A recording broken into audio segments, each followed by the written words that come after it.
മ്യാൻമാറിലെ വിമതസേനയെ അരക്കൻ army ബംഗ്ലാദേശിലെ ചില സ്ഥലങ്ങൾ പിടിച്ചെടുക്കുന്നു. മ്യാൻമാറിലെ ചില സ്ഥലങ്ങൾ മുൻപ് തന്നെ പിടിച്ചെടുത്തിട്ടുണ്ട്. ഇങ്ങനെ അവർ മുന്നേറുന്നത് ഇന്ത്യയെ സംബന്ധിച്ചിടത്തോളം തലവേദനയായി മാറുമോ? ഇപ്പോൾ ഇന്ത്യയെ സംബന്ധിച്ചിടത്തോളം ഒരാശ്വാസമാണ് അരക്കൻ ആർമി. കാരണം ബംഗ്ലാദേശിൽ പല പ്രദേശങ്ങളും അല്ലെങ്കിൽ നമുക്ക് ബുദ്ധിമുട്ടുണ്ടാകുന്ന അതിർത്തി പ്രദേശങ്ങളൊക്കെ ഇപ്പം അരക്കൻ ആർമിയുടെ കയ്യിലാണ്.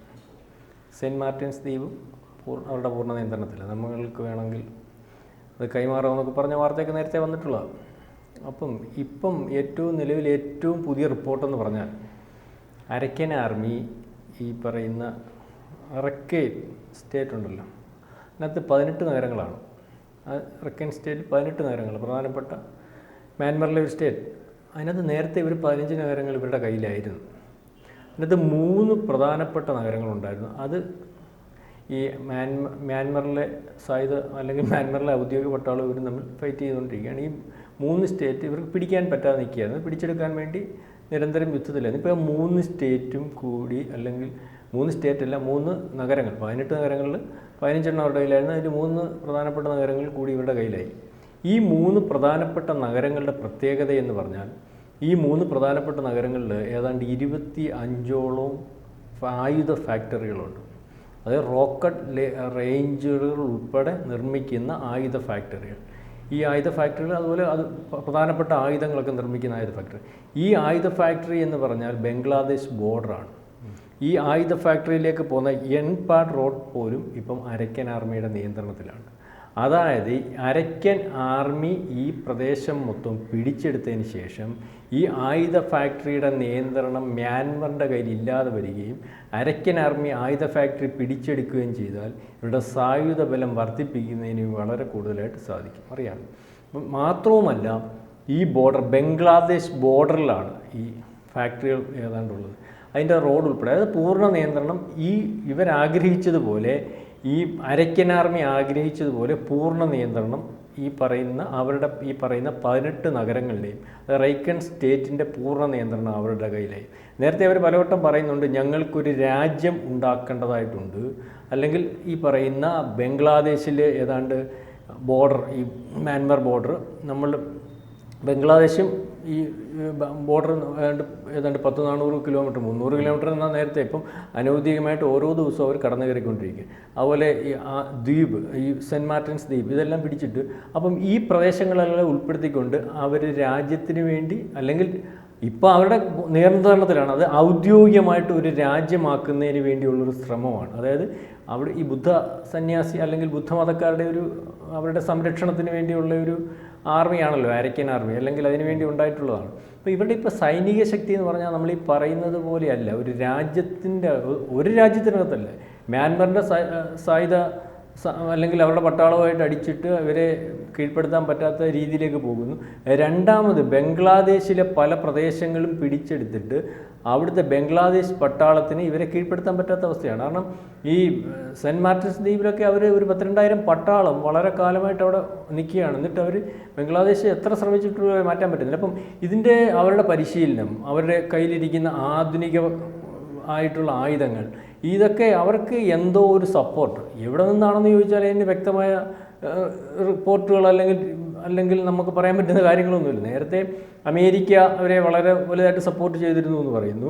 ഇന്ത്യൻ ആർമി അവർക്ക് രഹസ്യമായിട്ട് ഈ പറയുന്ന പരിശീലനങ്ങൾ കൊടുത്തിട്ടുണ്ടോ എന്ന് അനൗദ്യോഗികമായിട്ട് പല രാജ്യങ്ങളും ആരോപിക്കുന്നുണ്ട്. ചൈനയുടെ ആയുധങ്ങൾ ഇവരുടെ കയ്യിൽ വളരെ കൂടുതലായിട്ടുണ്ട്. ഈ ഇടയ്ക്ക് ഇവരുടെ ആയുധം അല്ലെങ്കിൽ ആയുധത്തിന് കുറവ് വന്നപ്പോൾ, അല്ലെങ്കിൽ യുദ്ധം ചെയ്യുമ്പോൾ ആയുധം തീർന്നു പോലല്ലേ, പഠിക്കോ.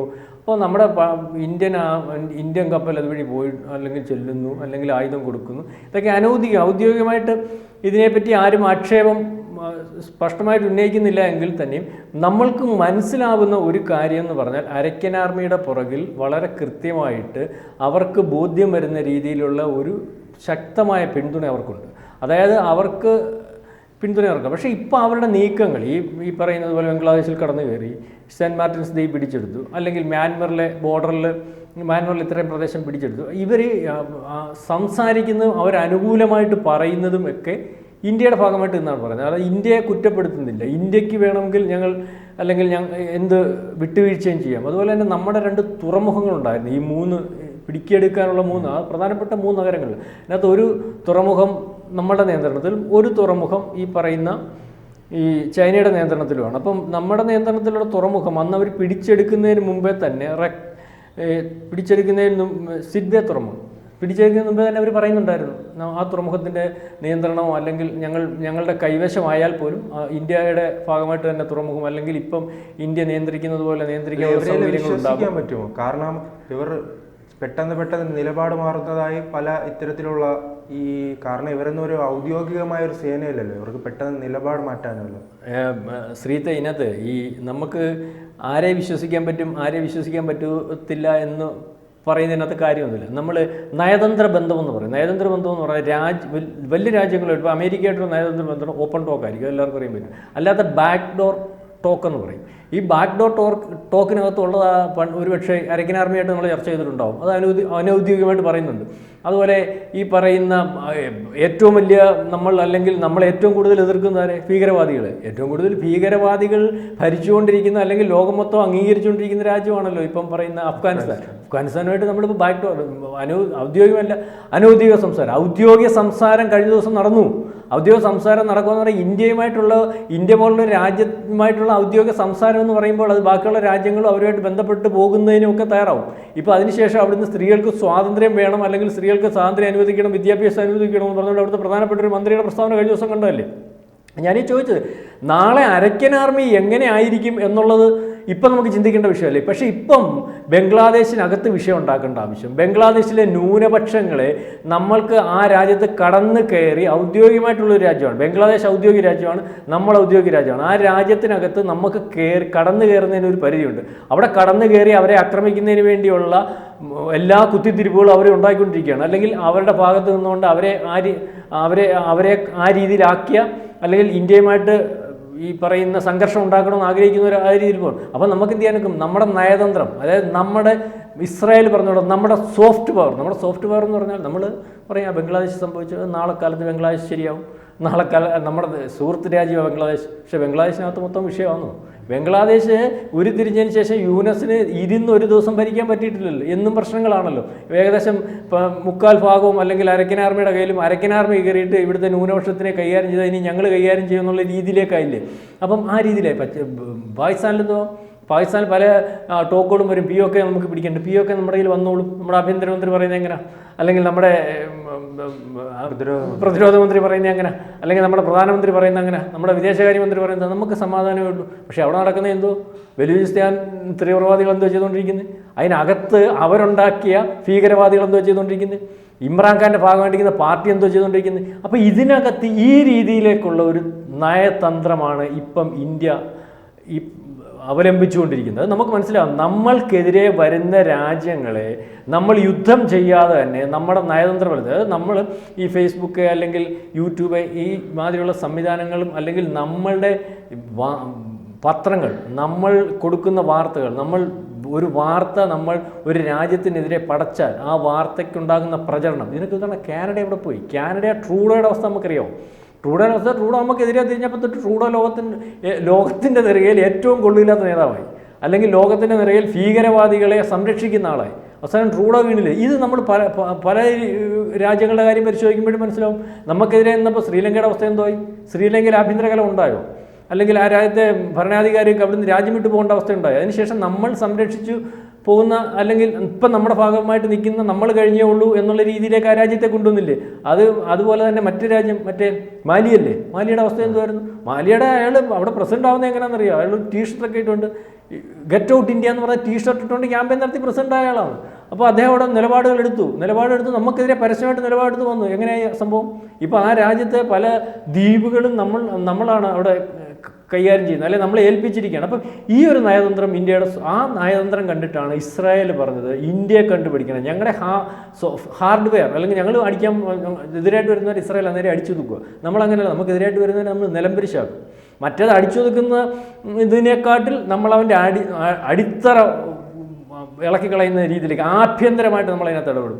അതിനകത്ത് നമ്മൾ ആയുധമെടുത്ത് ഇടപെടുന്നതിനെക്കാട്ടി വലിയൊരു നയതന്ത്രം ഇന്ത്യ അവലംബിക്കുന്നുണ്ട്. നമുക്കെതിരെ വരുന്ന രാജ്യങ്ങൾക്ക് വട്ടം നിൽക്കുന്ന അതിർത്തി രാജ്യങ്ങളെ നമ്മൾ ഇപ്പോൾ ചൈനയുടെ കുഴപ്പമെന്ന് ചൈനയുടെ മൊത്തം ചൈനയ്ക്ക് ശത്രുവായിട്ട് നിൽക്കുന്ന രാജ്യങ്ങളെ മൊത്തം നമ്മൾ കയ്യിലെടുത്തു. നമ്മൾ അവർക്ക് ആയുധം കൊടുക്കാൻ തുടങ്ങി, അവരുടെ എന്ത് വിഷയമുണ്ടെങ്കിലും നമ്മൾ ഇടപെടാൻ തുടങ്ങി. അപ്പം നാളെ കാലത്തെ ഒരു പ്രശ്നം വന്നാൽ ചൈന ഇപ്പം നമ്മുടെ അതിർത്തി രാജ്യങ്ങളെ സഹായിക്കുക അല്ലെങ്കിൽ നമുക്ക് വേണ്ടി ഉരുത്തിരിക്കാൻ ശ്രമിക്കുന്നത് പോലെ അത് പക്ഷേ ചൈനയ്ക്ക് നടക്കുന്നുമില്ല. നമ്മൾ അങ്ങനെയല്ല, ചൈന പെടുത്താൻ നോക്കുന്നു, നമ്മൾ അവരെ സഹായിച്ച് നമ്മുടെ കൂടെ നിർത്താൻ നോക്കുന്നു. ഏതായാലും ഇപ്പം ബംഗ്ലാദേശിൻ്റെ അവസ്ഥ വളരെ ദയനീയമാകുന്ന ഒരവസ്ഥയാണ്. ബംഗ്ലാദേശ് നിലംപരിശായി പോകുന്ന ഒരവസ്ഥയാണ്. ഒരു പുതിയ രാജ്യം എന്നുള്ള ഈ അരക്കൻ ആർമിയുടെ ലക്ഷ്യം സാക്ഷാത്കരിക്കുന്ന ഒരവസ്ഥയാണ്. ഇനി അതിന് ഔദ്യോഗികമായിട്ടൊരു പ്രഖ്യാപനത്തിൻ്റെ കാര്യമുള്ളൂ. കാരണം അവരാഗ്രഹിച്ച ബോർഡർ, അവരാഗ്രഹിച്ച പ്രദേശങ്ങൾ മൊത്തം അവരുടെ കയ്യിലായി. അവരാഗ്രഹിച്ച പ്രദേശങ്ങൾ ഈ പറയുന്ന മ്യാൻമറിനകത്ത് ഈ 18 പ്രധാനപ്പെട്ട നഗരങ്ങൾ, ഈ പറയുന്ന 25ഓളം അതിനകത്ത് ആയുധ ഫാക്ടറികൾ, 2 തുറമുഖങ്ങൾ, പിന്നെ ബംഗ്ലാദേശിൻ്റെ പ്രധാനപ്പെട്ട ഭാഗങ്ങൾ. ഇതിനകത്ത് ഈ മ്യാൻമർ ബോർഡറുണ്ട്. ഈ പറയുന്ന അരക്കൻ ആർമിയുടെ കയ്യിലിരിക്കുന്നത് നമുക്കൊരു ഗുണമുണ്ട്. അവിടെ ചൈന കയറി വലിയൊരു കളി നമുക്കെതിരെ ഈ മ്യാൻമറിലുള്ള ആൾക്കാരെ ഇളക്കി വിട്ട്, അല്ലെങ്കിൽ തീവ്ര നിഫീർ അവരെ ഇളക്കി വിടുന്നതിനൊക്കെ ഇപ്പം ചൈനയ്ക്ക് അവിടെ ഈ പറയുന്ന പഴയതുപോലെ കയറി ഇറങ്ങി നടക്കാനോ അവിടെ പ്രവർത്തനങ്ങൾ സുഗമമാക്കാനോ ഒക്കെ കഴിയാത്തൊരവസ്ഥ. ഏതായാലും ഇപ്പോഴത്തെ അവസ്ഥയിൽ ഈ ഇന്ത്യ കളിച്ചതാണോ, ഇന്ത്യയുടെ ഭാഗമാണോ അരക്കൻ ആർമി, അല്ലെങ്കിൽ ആ പട്ടാളത്തിന് വേണ്ട സഹായം ചെയ്തതെന്ന് ഇന്ത്യയാണോ എന്നൊന്നും നമ്മൾക്കറിയത്തില്ല.